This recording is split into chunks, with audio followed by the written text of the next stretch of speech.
A gente conversar aqui com quem entende muito dessa situação, porque vivenciou, porque estudou muito sobre o tema, que é o professor, historiador, jornalista Geraldo Magela. Nós estamos também aqui com a presença do advogado, membro do Comitê da Memória, Verdade e Justiça de Alagoas, neto do jornalista Jaime Miranda, o Tiago Miranda, para que a gente compreenda por que é que isso não pode ser esquecido. E porque ninguém pode desejar isso. Eu tenho falado muito há alguns anos aqui, cuidado com o que você deseja. Porque se você alcançou uma coisa muito ruim, não só para você, mas é uma herança maldita que você deixa para os seus filhos, para os seus netos. É isso mesmo que a gente quer: cárcere, perseguição, desaparecimento de pessoas, tortura, assassinatos. É isso mesmo que quer. É isso que você foi pedir lá na frente do quartel? Eu não estou entendendo. Ou você não está entendendo. Ou tem algo inebriando a mente das pessoas que não estão entendendo. Gente, ditadura, onde tem, pergunta a quem viveu. Só se ele estava do lado de fora da grade. Quem estava do lado de dentro não gostou, não. E quais os motivos para ir para lá, né? É uma coisa que a gente vai conversar agora aqui com o Magela. Magela, antes de mais nada, muito obrigado por estar aqui no CBN Maceió. Essa é uma data importante, necessária, e essa conversa muito mais necessária ainda. Um bom dia. Bom dia, Elias. Bom dia aos seus ouvintes. O 1º de abril não é o dia da mentira. Ele é um dia de grandes verdades. O fato que nós estamos hoje tratando são os 60 anos do golpe militar, civil-militar de 1964, ele deixou sequelas que ainda hoje nós estamos sofrendo, né? A primeira de todas, eu acho que é mais grave, é a ruptura da ordem constitucional. Existia um presidente da República constitucionalmente eleito, que era o presidente João Goulart, e que, sob o pretexto alegado pelos Estados Unidos e pelos militares e pelos civis no Brasil, o João Goulart era uma figura perigosa. Não se sabe, pelo menos a gente procura identificar qual o perigo que o João Goulart poderia causar ao Brasil e muito menos aos Estados Unidos e ao mundo, para ser deposto do cargo de presidente. O João Goulart, ele tinha bem claro na cabeça dele e na cabeça de quem o apoiava, que o Brasil precisava passar por reformas. As reformas que o João Goulart queria não são nada mais, nada menos do que o aprofundamento do capitalismo.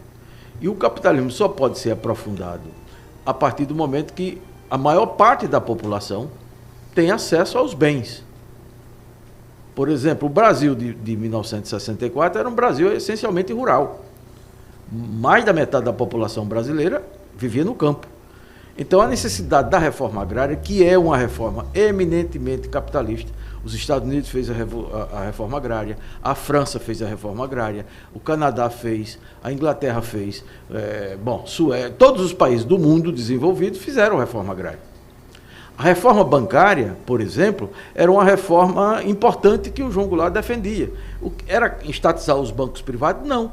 Era simplesmente você conter o que chamava da remessa de lucros dos bancos e das empresas do Brasil para as suas matrizes, sem investir no Brasil. Então, você teria que ter uma forma de regular esse com um mecanismo muito mais seguro e que fosse rentável para o Brasil. Não era razoável uma empresa como a Volkswagen, por exemplo, ou a Ford, ou a General Motors, extrair o lucro que fosse aqui no Brasil e levar todo esse dinheiro para a sua matriz, para os Estados Unidos ou para a Alemanha, no caso da Volkswagen e da General Motors, para os Estados Unidos. Não era razoável.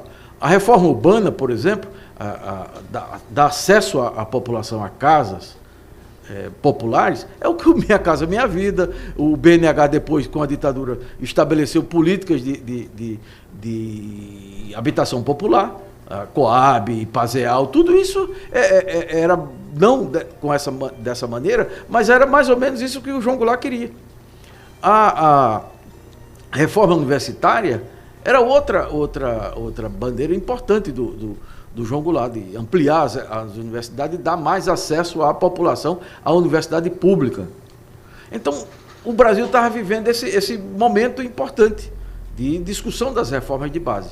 Essas reformas de base, elas, em determinado momento, ela contrariava os donos do poder, a elite política e econômica do Brasil, a chamada burguesia nacional. Se sentia prejudicada em função disso.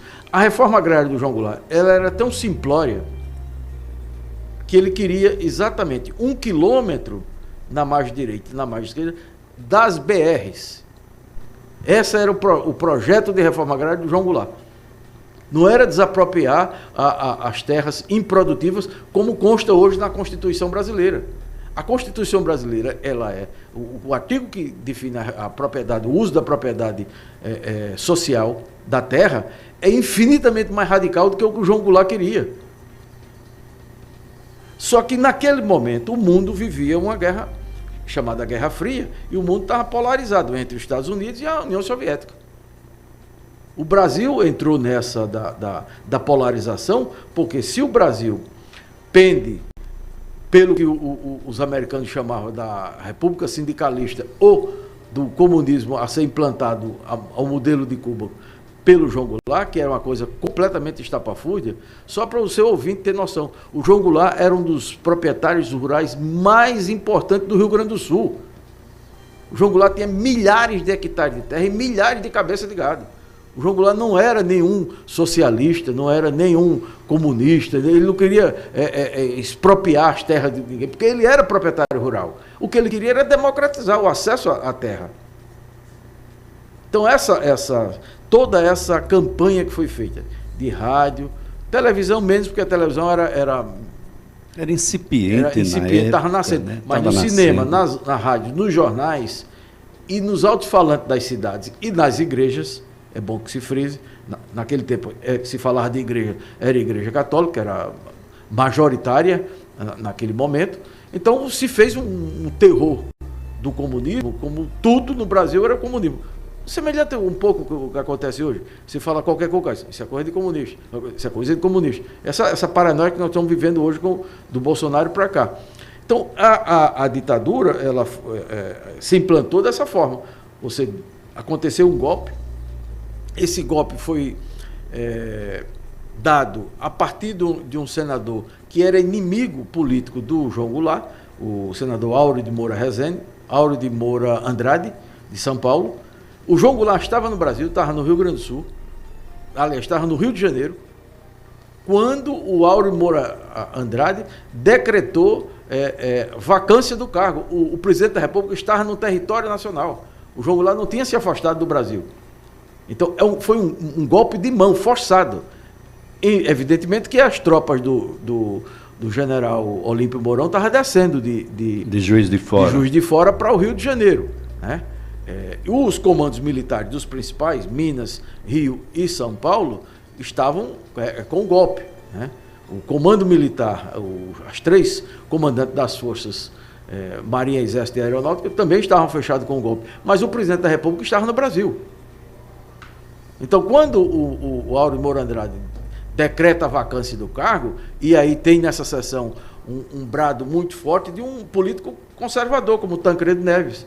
O Tancredo Neves, se escuta na gravação a voz do Tancredo chamando o Áureo de Moura Andrade de canalha. Canalha, canalha, canalha.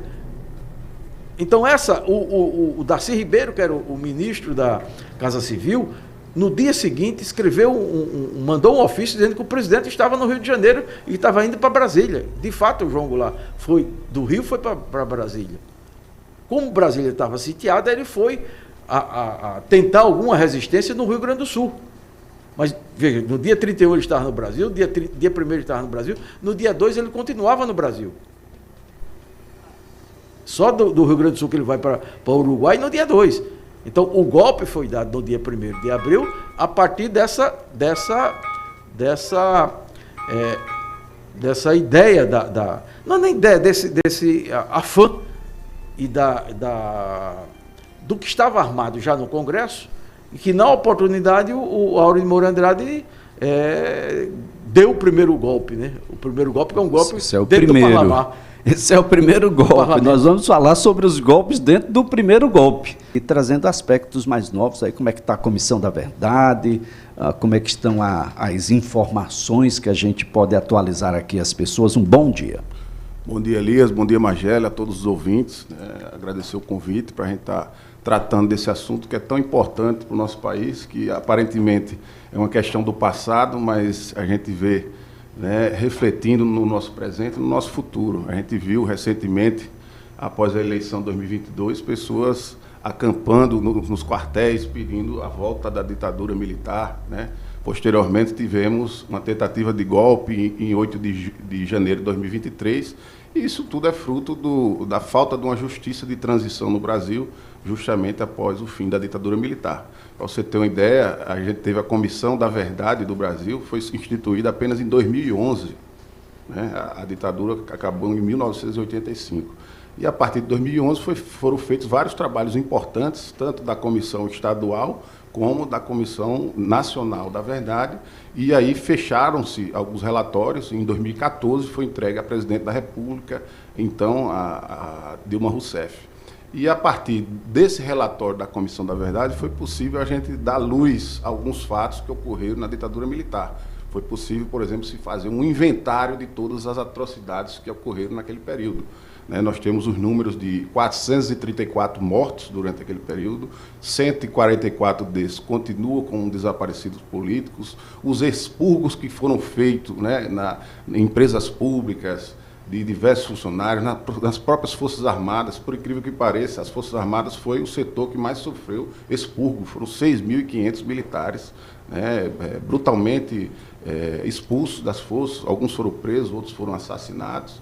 E a Comissão da Verdade conseguiu apontar o número de 377 agentes que participaram diretamente dessa perseguição, da repressão contra as pessoas que se levantavam contra o então Estado ditatorial aqui no Brasil. E a partir do encerramento da Comissão da Verdade, a comissão elenca 29 resoluções que o poder público deveria implementar. Infelizmente, a gente não conseguiu implementar uma série dessas resoluções. Então, nós criamos aqui em Alagoas um comitê Memória, Verdade, Justiça e Reparação de Alagoas para tentar encaminhar algumas dessas resoluções. Uma delas a gente conseguiu recentemente, né, passar na Assembleia Legislativa através do deputado Ronaldo Medeiros, o qual de pronto já parabenizamos pelo enfrentamento e a coragem de levar esse tema na Assembleia Legislativa, e conseguimos a restituição simbólica dos mandatos cassados, dos deputados e suplentes cassados a partir de 1964. São 16 nomes que vão ser simbolicamente reparados esses mandatos. E uma outra situação que a gente briga muito é a questão da revisão da lei da anistia, porque a lei da anistia ela possibilitou a impunidade geral desses agentes, desses 377 agentes, a partir de 1979, quando ela foi instituída. E essa lei da anistia, diferentemente do que é propagada, ela não foi geral, ampla e restrita. Ela foi, sim, para um setor, o setor dos militares. Eles tiveram a anistia ampla, geral e restrita, enquanto a esquerda não teve.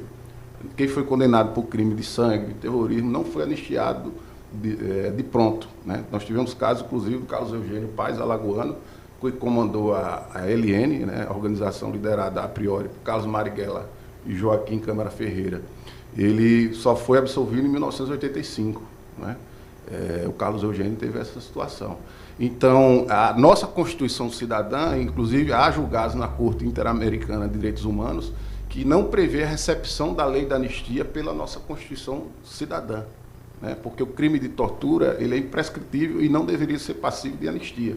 Então, nós, familiares, nós que militamos nesse campo, brigamos sempre pela revisão da lei da anistia e tivemos uma oportunidade de revê-la em 2010, no julgamento de uma ADPF, que é uma arguição de descumprimento do preceito fundamental número 153, impetrada pela OAB. E, infelizmente, em 2010, nós não conseguimos ter o resultado favorável no Superior Tribunal Federal. O placar foi 7-2, né? Aí votaram a favor da gente, da revisão, Aires Brito e Ricardo Lewandowski. Mas, naquele momento, a gente não conseguiu rever. Então, essa é uma luta muito grande que a gente perpetua, né? Temos 9 alagoanos que foram assassinados naquele período e 3 ainda continuam como desaparecidos políticos. Enquanto a gente não tiver do Estado uma retratação à altura, principalmente das Forças Armadas, que deveriam dar luz aos documentos que eles detêm, dizendo o que de fato ocorreu com aquelas pessoas, a luta do Comitê Memória, Verdade e Justiça segue viva até que consigamos implementar, né, dar resposta, né, a nós familiares e a toda a sociedade. É verdade. Magela, o que é que acontecia aqui em Alagoas enquanto o golpe estava sendo consolidado Brasil afora? Olha, aqui em Alagoas, o dia 31 de março de 64,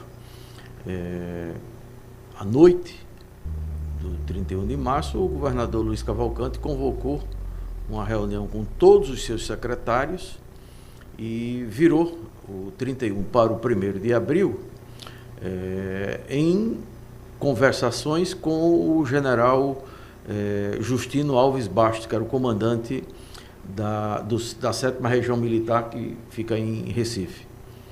E o setor mais frequentado, a área mais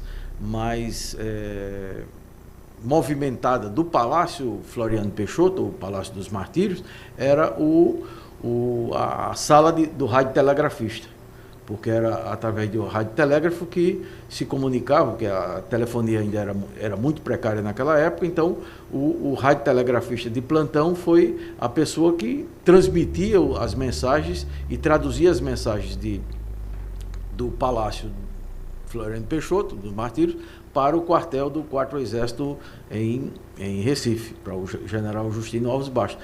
Até quando o general, aí por volta de 3, 4 horas da manhã, segundo depoimento de 3 dos secretários de então, prestaram depoimento para mim, o governador aderiu ao golpe, né? Que eles chamavam de movimento militar, né? E a partir desse momento que se começa a montar a lista de quem seriam os presos, né? O primeiro preso foi o Rubens Colasso, que era o presidente do Sindicato dos Motoristas. Ele era da direção do PCB, aqui em Alagoas, e da direção do Comando Geral dos Trabalhadores, o CGT. E o Rubens Colasso, vindo do Recife, foi preso ali, onde hoje é o Macro, por ali, que tinha os postos de petróleo da Petrobras. Acho que ainda tem. Colasso foi preso pelo delegado Rubens Quintela, levado para a penitenciária. Ao amanhecer do dia, por volta de 7, 8 horas da manhã, o jornal A Voz do Povo foi invadida pela polícia, os móveis foram colocados na Rua do Comércio e tocaram fogo nos móveis, quebraram a gráfica inteira e a partir daí começam as prisões. O Jaime Miranda, avô do Tiago, era o diretor-geral do jornal. Ele foi preso no Farol, aí nas imediações da rua Virgínio de Campos, por ali perto da antiga difusora. E Walter Pedrosa, Moura Rocha, que morava nas imediações da Praça do Centenário, também foram presos. Então, em poucos dias, você tinha mais de 200 presos políticos na antiga penitenciária do centro da cidade, que ficava em frente ao quartel-geral da PM. E desencadeia uma perseguição monumental. Aí você tem um mundo de camponeses, presidente de sindicato, diretor de sindicatos rurais, presos, sindicatos aqui da Orla, nós estamos aqui em frente ao Cais do Porto, aqui foram presos quase todo mundo das direções dos sindicatos de arrumador, estivador, conferente, motorista, os portuários foram presos, né? Bancários, jornalistas, radialistas, pessoal do petróleo, do Sindicato do Petróleo. Bom, o movimento sindical foi devastado, com prisões e intervenções nas diretorias dos sindicatos, né? O movimento estudantil também, muitos estudantes foram presos, outros tiveram que correr, tanto na UESA quanto na UEE e DCE, e os diretórios acadêmicos, e inaugura, a partir do dia 1º de abril, uma noite de trevas que não acaba durante 21 anos.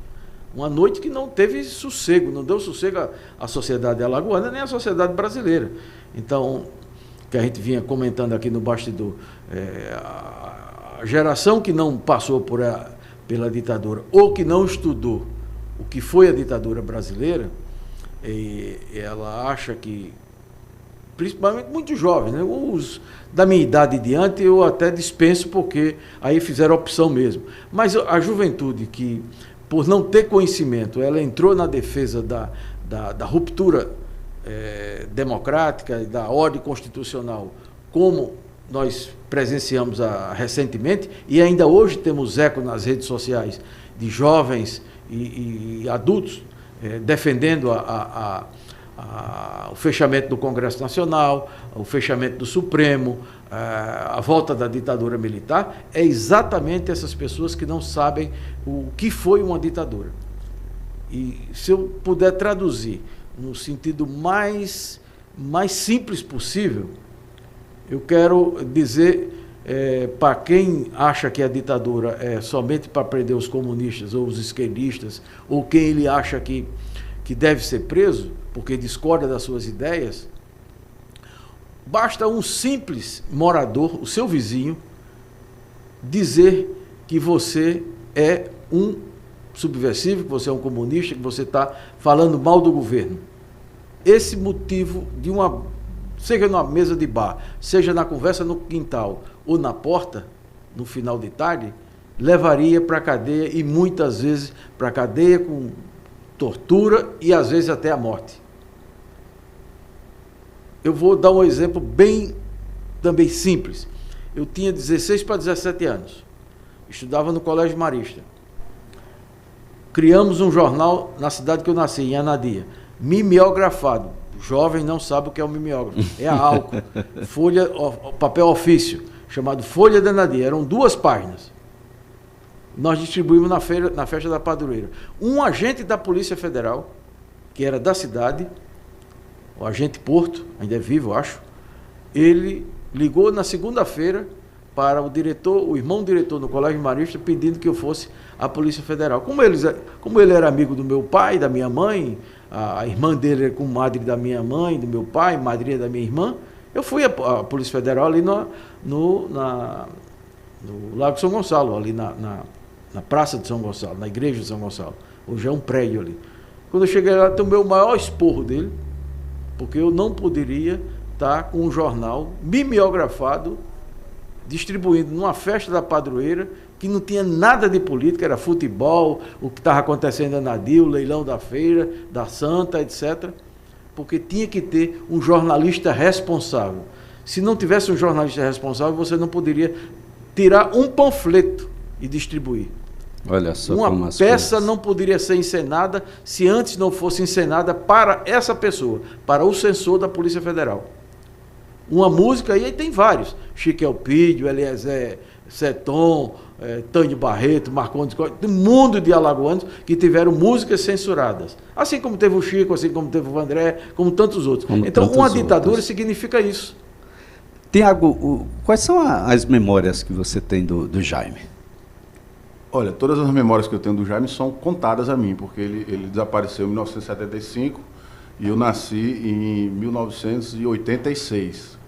Então eu acompanho a trajetória da família, sobretudo a minha tia Olga Miranda, que é uma batalhadora com relação a essa situação, integrou o grupo Tortura Nunca Mais e sempre investigando o que de fato ocorreu com o Jaime. Em 2019, o Ministério Público Federal ele chegou a oferecer uma denúncia contra 2 ex-agentes da ditadura, Carlos Setembrino da Silveira e Aldido Santos Maciel, que era comandante do DOI de São Paulo. E, infelizmente, o processo não foi à frente, apesar do grande esforço do Procurador da República, Andrei Borges, que traz contato com a gente sempre, não foi à frente por conta da lei da anistia. Então, o Ministério Público chega a denunciar, mas o processo é arquivado. O processo é arquivado. Pode seguir em frente. O destino continua ainda incerto. Exatamente. Deram 3 versões sobre o fim de Jaime, né? E a mais aceita é a última, que foi vinculada através de um ex-sargento do Exército, do nome Marival Chaves, que em 92 deu uma entrevista à revista Veja, onde ele disse que o Jaime foi sequestrado no Rio e levado a Itapevi, São Paulo, onde foi torturado, o seu corpo provavelmente esquartejado e jogado no rio, em Avaré. Então essa é a última versão que a gente tem sobre o que foi feito com o Jaime. Que versão, hein, gente? É para a gente refletir mesmo. A ideia do programa aqui é que a gente possa refletir. Você que é mais jovem, você que errou lá no passado, que pode corrigir agora, que não é na frente dos quartéis que... Bom, a gente pode ir para lá, pedir mais escola, mais creche, mais emprego, mais terra para plantar, mas definitivamente pedir ditadura. Tá. Isso não, isso a gente não pode. Mas não pode mesmo. Mas não é democracia? É, mas não pode. Como é que você pode pedir uma coisa dessa? Para o teu filho, para o teu avô, para os filhos dos teus amigos, para os netos dos teus amigos, para os pais dos teus amigos? É preciso que a gente tenha mais responsabilidade com o que pede, para não receber. É preciso ter muita responsabilidade. Eu fico muito triste quando a gente observa uma juventude e a gente tem um pedaço desse pecado é nosso aí. Em algum momento a gente não fez o que deveria fazer. A própria imprensa hoje deveria estar em peso discutindo isso. Era para o Magela sair daqui e só chegar em casa à noite, passando por todos, absolutamente todos. A gente precisa falar sobre isso. Você precisa conversar com o seu filho em casa, mas não dessas bolhas de internet que você encontra. Vai para os sites. Os sites são recomendados àqueles que vivem disso há décadas, que no passado também foi uma parte bem significativa da imprensa, também estava junto. Uma parte da igreja também estava junto. Uma parte da OAB estava junto. Aliás, tem uma marcha aí, do dia 19 de março de 1964, que se a gente pegar aquelas fotos e colocar no dia de hoje, parece que vai colar. Quando a gente vem com essa história de Deus, pátria, liberdade, não sei o que, eu nunca vi Deus junto de um negócio desse. Pátria, que não é de todos, não é pátria. E liberdade, como? Liberdade na ditadura. Como? Liberdade com censura para a imprensa. Como liberdade se você não pode redigir, escrever e publicar um livro, cantar uma música, enfim? Que liberdade é essa? A gente precisa melhorar no que pede, porque senão a gente vai terminar recebendo. Deus nos deu aí uma grande oportunidade de que ontem, dia 31 de março, fosse o dia de ressurreição do Cristo, fosse o dia de Páscoa. É para a gente fazer realmente um comparativo do que é que eu quero. Na Páscoa da ressurreição de Jesus, eu quero ditadura? Não quero ditadura. Eu não quero ditadura. Eu quero, na verdade, agradecer muito aqui ao Magela e ao Tiago. E para os cristãos, Jesus foi um preso político. Isso. E foi torturado e executado, né? Verdade. Um preso político. Um preso político. É bom sempre os cristãos levarem em consideração isso. Né? E a gente poder, atenção, padres, pastores, que defendem distribuição de arma, que defendem ditadura. Pelo amor de Deus. Obrigado, Tiago. Obrigado, Magela.